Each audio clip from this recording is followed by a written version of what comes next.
Hello, endless people. It's Dave from notesandvolts.com, and I've been in the Discord for a while. And if you remember, a while back, I posted a prototype I was thinking of making of a endless controller custom for my rig, and I wanted to show you the update because I think I'm getting very near the finish line.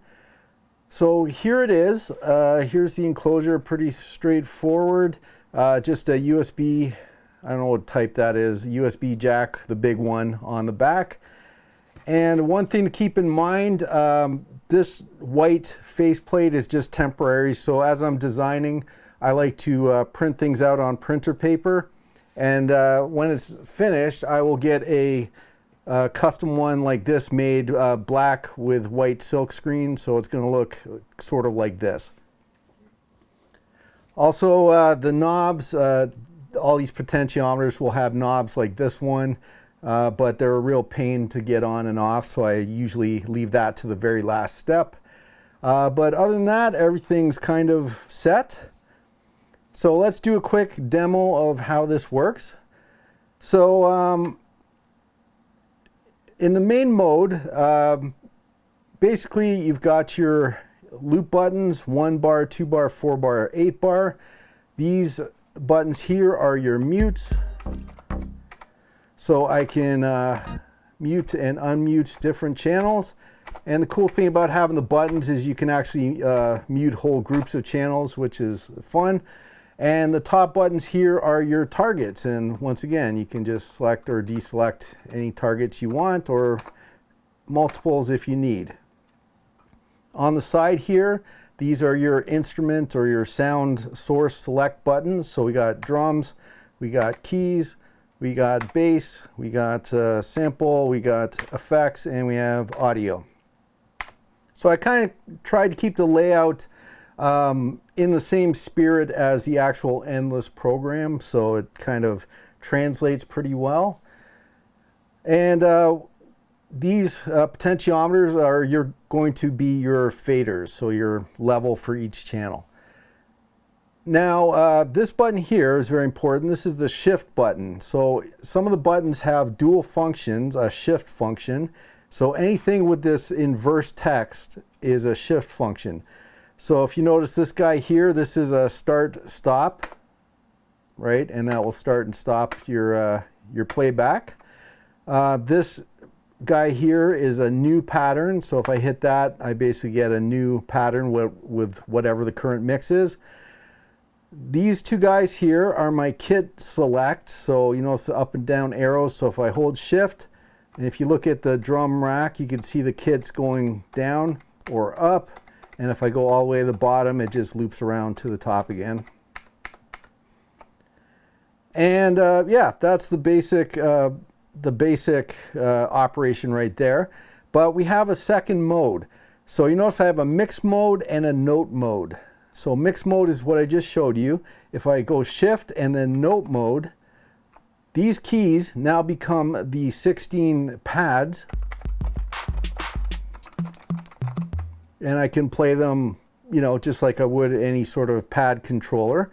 And the potentiometers now become the parameters at the bottom here, the parameter control, so I can actually control the parameters for any instrument I'm playing.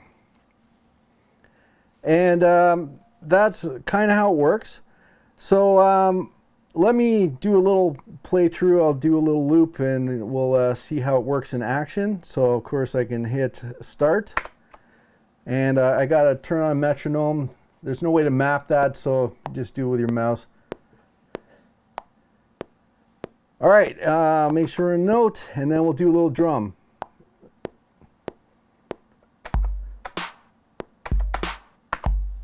Just loop 1 bar. And the cool thing is you can do multiple drum hits at once, which I like to do to kind of fatten it up a little bit. Now I could do, like, say, let's turn off the metronome now. And now I can do maybe a little hi-hat, and I'll play with the pitch a bit and give it a little interest.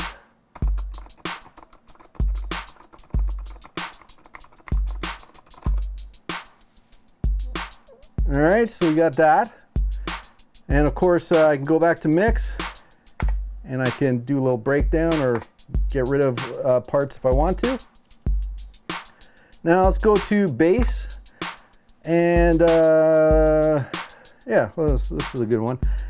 And I'll turn up the volume a little bit. Make sure we go into note mode first.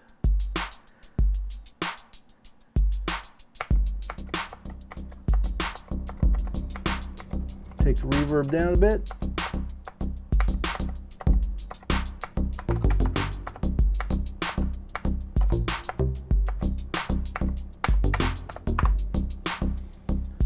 All right, got a little 2-bar thing going there.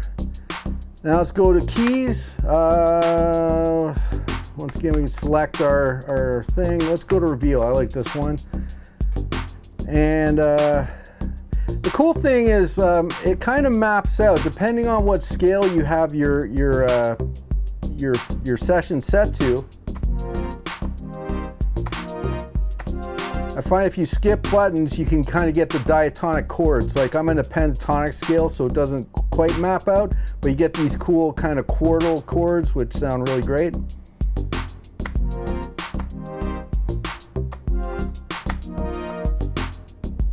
Let's do wait 4 bars for that. All right. Now let's do a little higher pad. Maybe we'll fade it in with the level control.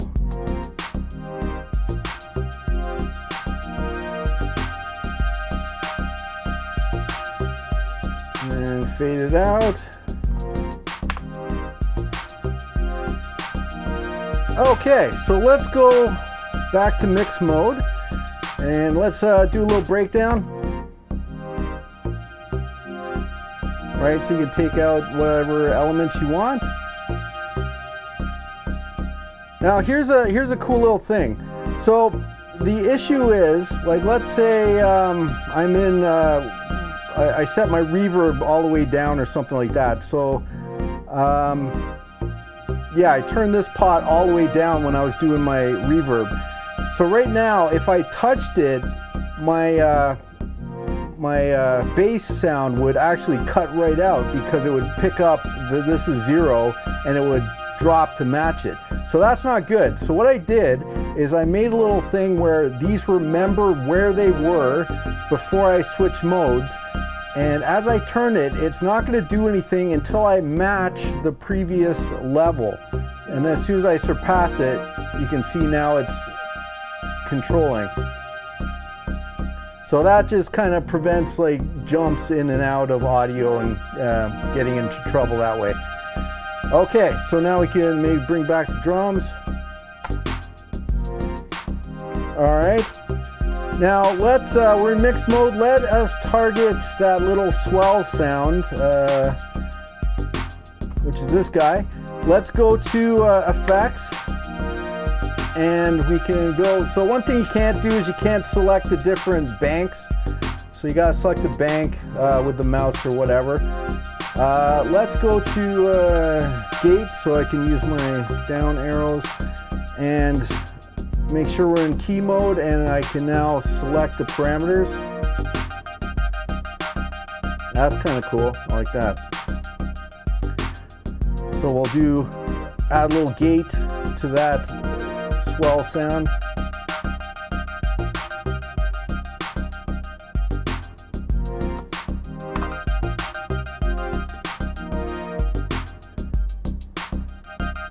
All right, good enough. What you could also do is say, go back to mix mode, and we'll target, say, all of our melody instruments. And we'll go to beat or key masher. Make sure we're in note because we want to use our pads. And now I can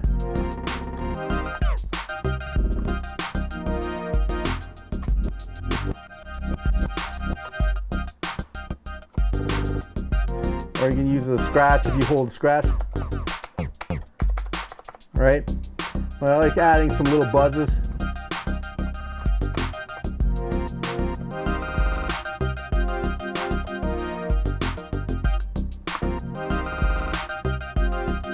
All right, So now it's a lot weirder. And if I want, I could maybe go back, add a little reverb to that.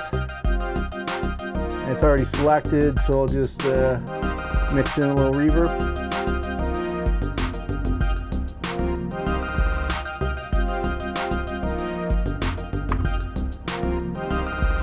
Okay, so yeah, you can do all your effects like that.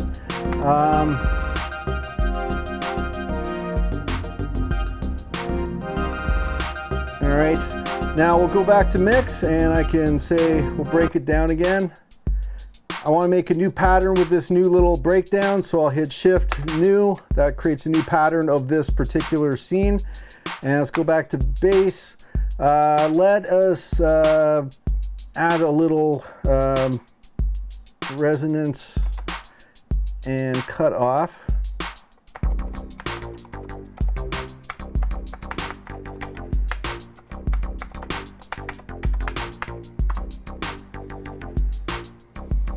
All right, and let us add a little reverb. And let's do a little high thing, maybe play with the resonance or cut off a little bit.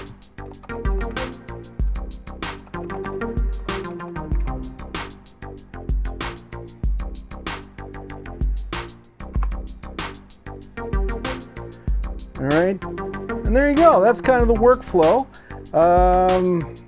I think that's about it. If I had an audio source, of course, you could just select audio and do that anyways, like normal. But there it is, and if I want, let's go back to the mix and let us do a little breakdown.